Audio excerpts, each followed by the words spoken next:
নমস্কার বন্ধুরা, আজকে আমি একটা অন্য রেসিপি নিয়ে চলে এসেছি। শীত তো পড়েই গেছে, আর শীত মানে সবজিতে পুরো ভরপুর। তো মার্কেটে শিমও চলে এসছে। তো আমি এখানে কিছু শিম নিয়ে নিচ্ছি এবং আমি শিমগুলো কিভাবে কাটছি দেখতে পাচ্ছ নিশ্চয়ই। শিমের শিরাগুলো এরকম করে কেটে নিতে হবে।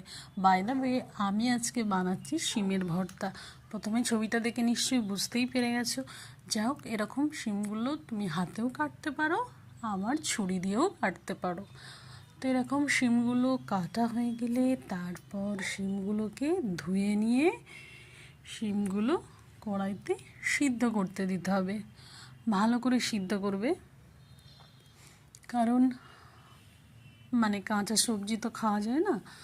তো কিছুক্ষণ ধরে শিমগুলো দেখতে পাচ্ছ আমি কড়াতে দিয়ে দিয়েছি এবং আমি ভালো করে শিমগুলো ফুটিয়ে নিয়েছি। ফোটানো হয়ে গেলে শিমগুলো আমি ছেঁকে মিক্সিতে পেস্ট করে নিয়েছি।